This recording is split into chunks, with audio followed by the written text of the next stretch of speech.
nous allons revenir à l'alimentation avec notre 5e intervenante qui va nous propulser aux origines de l'homme quand la seule question sur l'alimentation était « y a-t-il à manger » ou « y a-t-il à manger ?»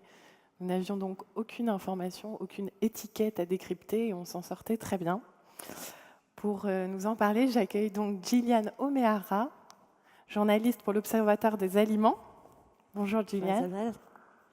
Et je vous laisse nous expliquer pourquoi mieux manger passe par l'information. À vous. Merci Anne. Messieurs, mesdames, bonjour à tous. Alors, je suis en effet une journaliste britannique. Ne le dites pas, personne n'est parfaite. Je représente un site d'information spécialisé dans l'information sur les aliments, l'Observatoire des aliments. Et donc, voilà pour la petite page de pub. Alors, je vous propose de répondre à la question suivante. Et je vous demande de bien vouloir m'excuser parce que je garde mes notes en français. C'est la première fois de ma vie que je fais ça. L'information peut-elle donc nous aider à bien nous alimenter? Alors, je ne serai pas objective, évidemment, hein. Je suis journaliste. Mais je crois à l'utilité de l'information.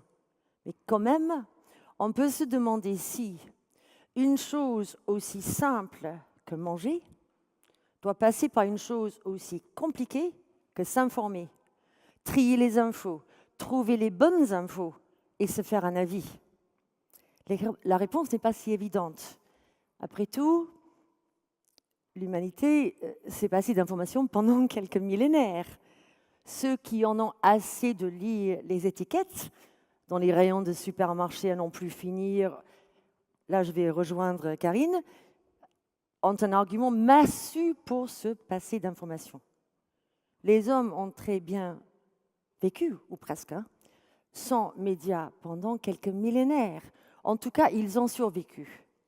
Du néolithique au XIXe siècle, en passant par l'Antiquité, le Moyen-Âge, la Renaissance, nous, les humains, nous avons vécu et nous sommes nourris sans nous informer, sans avoir lu des livres, ou presque, de journaux, d'Internet, de smartphones, d'iPhone, et je vous en passe. Incroyable, donc possible. Là, c'est mon domaine, c'est Mark Twain.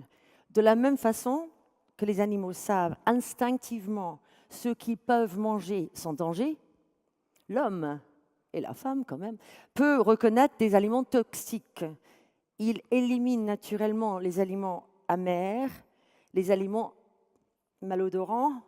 La mauvaise odeur est synonyme de décomposition, de dégradation, donc d'empoisonnement.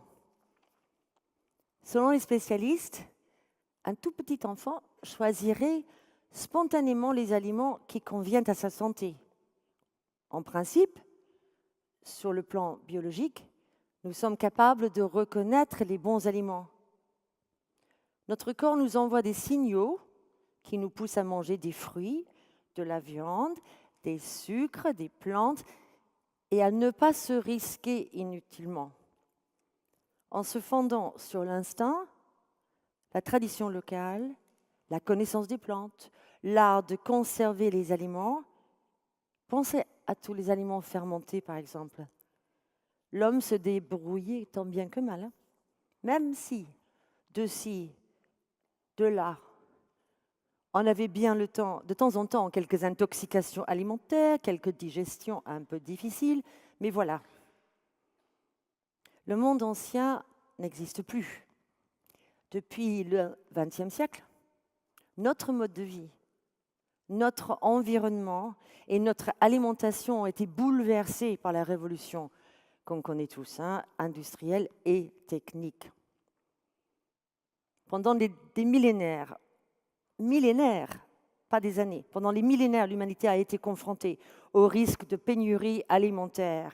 Pénurie, je dis bien, avec l'industrialisation, la mécanisation de l'agriculture, c'est dur pour moi en français, la massification de la production de biens, notre paysage alimentaire est devenu celui que vous connaissez bien.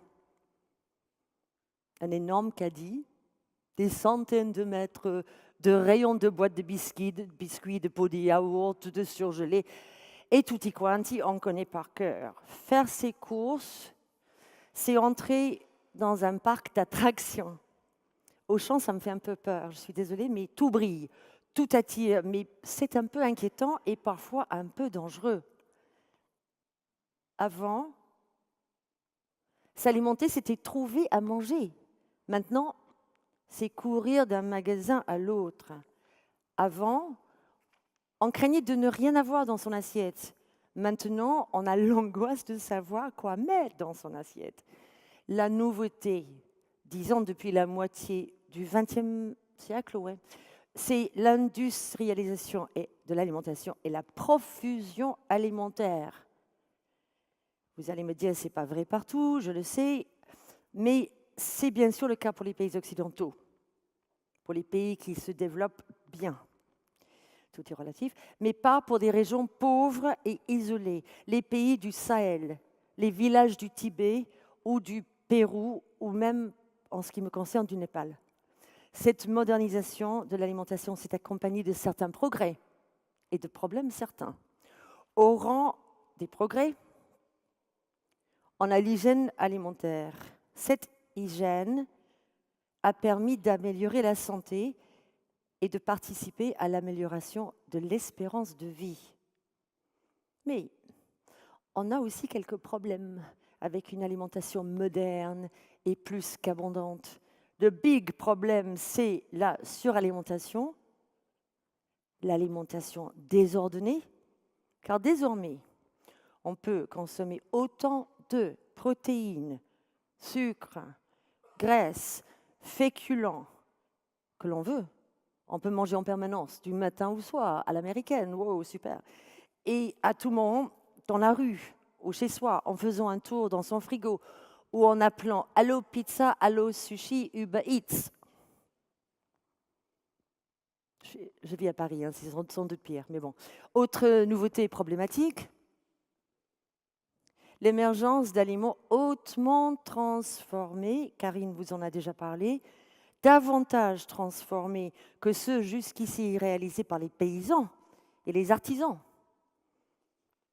Des aliments, même en Angleterre, hein, comme le pain, le vin, la charcuterie, les fromages, c'est-à-dire l'apparition des nouveaux procédés d'élevage, des nouveaux procédés de cuisson, on connaît tous la micro-ondes maintenant, l'utilisation de certaines graisses, huile de palme, il y en a plein là d'huiles différentes, ou de substances chimiques diverses. Ces procédés et ces produits chimiques ont pour but de fabriquer de très grandes quantités d'aliments, des aliments séduisants, faciles à conserver, faciles à cuisiner. On connaît, hein, c'est vrai, vous connaissez ici tous ça. On peut dire que l'alimentation est devenue une source de nouveaux dangers. D'une part, des risques de déséquilibre alimentaire, d'autre part, des risques divers de contamination. Vous avez tous en tête la crise de la vache folle. Je vous épargne le terme scientifique avec mon accent, là, aujourd'hui. Une contamination du bétail qui a eu lieu dans les années 80 et qui pouvait déclencher chez l'homme la terrible maladie de Creutzfeldt-Jakob. Cette crise, qui a fait trembler les pouvoirs publics, a été directement liée à des farines animales données comme aliments au bétail. Revenons donc à l'utilité ou non de l'information. Aux époques où la vie des hommes dépendait de la qualité des récoltes ou du gibier qui avait été ramené le même jour, bien sûr, la seule information qui comptait vraiment était « y a-t-il quelque chose à manger ?» ou « trouver à manger ?»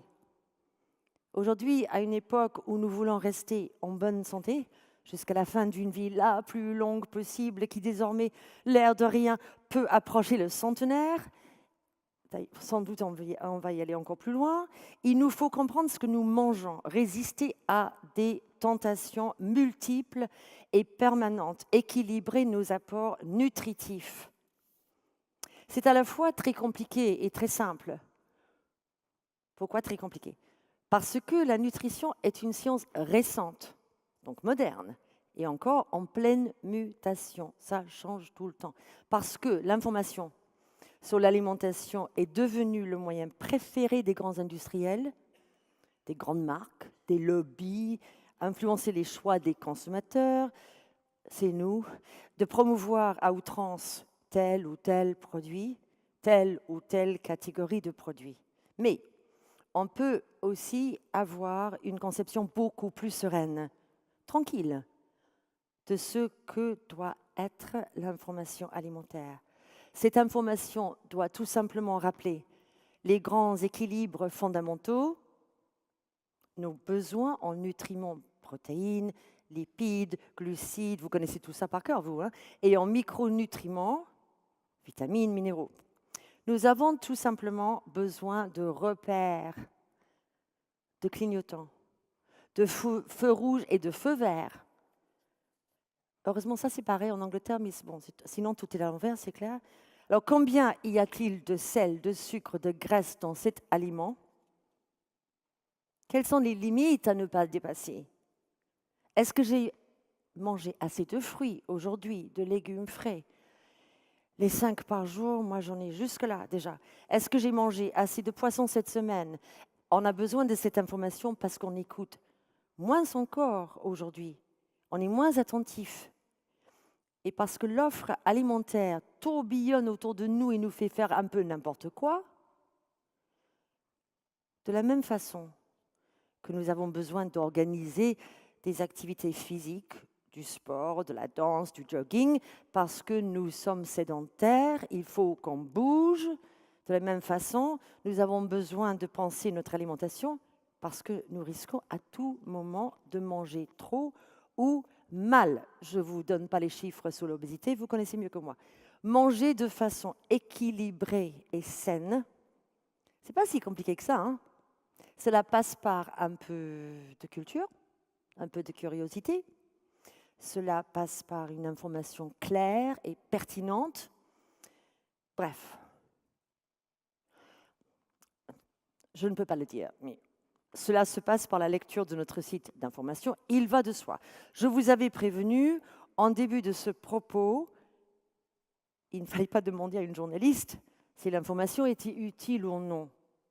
Merci à vous, messieurs, dames.